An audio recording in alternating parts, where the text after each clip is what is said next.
কোটা যাবে, বৈষম্য দূর হবে, কিছু তো দূর হয় না, আরো খারাপ পরিস্থিতি দেশে। দিন শেষে আমাদের জুলাই আন্দোলনটা বৃথাই চলে গেল। বৈষম্য এখন দেশ থেকে দূর হয় না, এটা মিথ্যা কথা।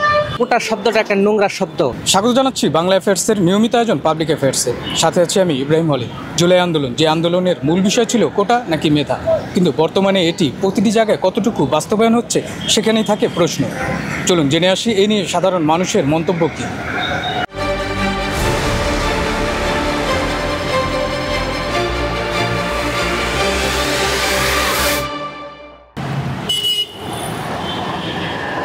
মুক্তিযোদ্ধা কোটা যে আর একটা কোটার আমরা উৎপন্ন করলাম, সৃষ্টি করলাম, কিন্তু আলটিমেটলি ফল একই থাকলো।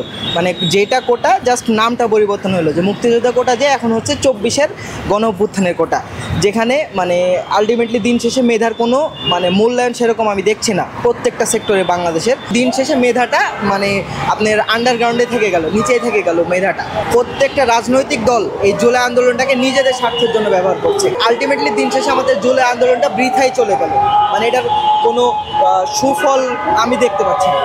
কোটা যাবে, বৈষম্য দূর হবে, কিছু তো দূর হয় না, আরও খারাপ পরিস্থিতি দেশে কিছু ঠিক নাই। এই যে রাজনীতির কারণে আমরা হচ্ছে অ্যাডমিশন হয়, এবার হচ্ছে আমরা অ্যাডমিশন ব্যাচ 25, আমাদের অ্যাডমিশন হওয়ার কাছে আরও 2 মাস পরে 2 মাস আগায় দিছে। দেশের সব পরিস্থিতি অন্যরকম চেঞ্জ হয়ে গেছে। এখন এটা কবে ঠিক হবে না ঠিক হবে এটা কোনো ঠিক ঠিকানা নাই। ওই দেশ আগেই ভালো ছিল, ওই নিজের ভালো করতে গিয়ে আমরা আবার নিজেরই ক্ষতি করে ফেলছি। ওই আগে যা ছিল এখনও তাই, বরং বলতে পারেন পরিস্থিতি দিন দিন আরও খারাপ হবে, হচ্ছে আর হবে, বুঝতে তো পারছেন, হচ্ছে, এটা চলমান থাকবে, এটা ঠিক হবে না। শুরু হয়েছিল তো ছাত্রদের আন্দোলন দিয়ে, ছাত্রদের আন্দোলন শুরু হয়ে এটা পরবর্তীতে ওই বিএনপি আর এনসিপি আর হচ্ছে ওই জামাত, এই 3 জন মিলে দখল করে নিচ্ছে যে হ্যাঁ আমরাই সব করছি। শুরুতে করছে ঢাকা বিশ্ববিদ্যালয়ের ছাত্ররা, এখন ওদের ভিতর সুযোগ নিয়ে ওরা এখন দেশ চালাই দিচ্ছে। ওই ঘুরে ফিরে একই হলো, তাইলে কোনো চেঞ্জ নাই। এক কথায় ওই সব কথা প্ল্যান করে করা হয়েছে, এটা আগে থেকে প্ল্যান যে হ্যাঁ আমরা ওই পতন করবো, যে নিজেদের উঠাবো, এরকম করে সব করা হয়েছে। জুলাই আন্দোলন হয়েছে, আলহামদুলিল্লাহ সবাই খুশি, দেশ ভালো চলবো, ভালো খাইবো। কিন্তু কোঠার জায়গায় কোঠা আছে, মেধাবীর কোনো ঠাই নেই।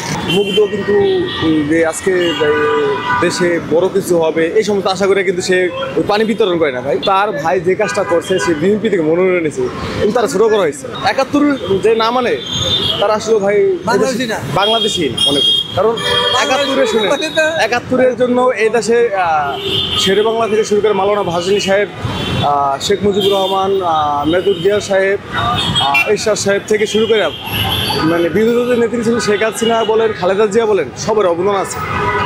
তো আজকে মুক্তিযুদ্ধের গলাবে জোতার মালা। বৈষম্য এখন দেশ থেকে দূর হয় না, এটা মিথ্যা কথা। বৈষম্য বাদ দিব জুলাই আন্দোলন করলো, কিন্তু কিছু লোক মারা গেল, এছাড়া বৈষম্য দূর হয় না, বৈষম্য আরও বাড়ছে। মনে হয় যে এরা মেধা মূর্খ শ্রেণীতে পরিণত হয়েছে, মেধার মূল্যায়ন নাই, মেধার কথা কইতেছে, আয়নাবাজি করতেছে।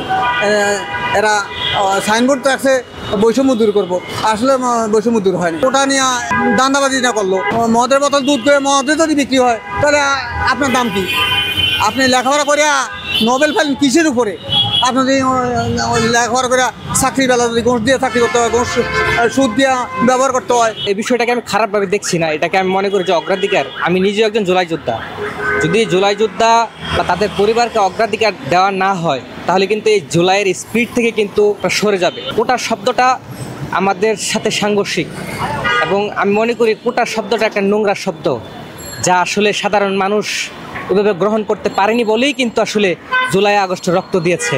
আসিফ মাহমুদ, সজীব ভুইয়া কিংবা আপনার মাহফুজ আলম যারা উপদেষ্টা পরিষদে রয়েছেন, তারাও জুলাইয়ের প্রতিনিধি হিসেবে এসেছেন, কিন্তু তারা জুলাইয়ের সেই মূল এবং সত্যিকার অর্থে যে স্পিরিট রয়েছে সেটা থেকে কিন্তু ওনারা সরে এসেছেন, এবং ওনাদের কর্মকাণ্ডে কিন্তু সেটা প্রকাশ পেয়েছে এবং প্রতীয়মান হয়েছে। ওনাদের দুর্নীতি, স্বেচ্ছাচারিতা সহ অনেক কিছুই কিন্তু আসলে আজকে সেটা সব ক্ষেত্রেই আসলে অগ্রাধিকার বিষয়টা ঠিক নয়, তবে এই অগ্রাধিকারের বিষয়টা দীর্ঘমেয়াদী হওয়া উচিত। যেমন মুক্তিযোদ্ধাদেরকে সম্মানিত করা হয়েছে, ঠিক সেরকমই জুলাই যোদ্ধাদেরকেও সম্মানিত করা দরকার। সাধারণ মানুষের মতে এক কোটাকে বাদ দিয়ে শুরু হয়েছে আরেকটি কোটা। তারা বলছে কোটা নয়, মূল্যায়ন হোক মেধা দিয়ে, দূর হোক বৈষম্য। ইব্রাহিম হলি, বাংলা অ্যাফেয়ার্স, ঢাকা।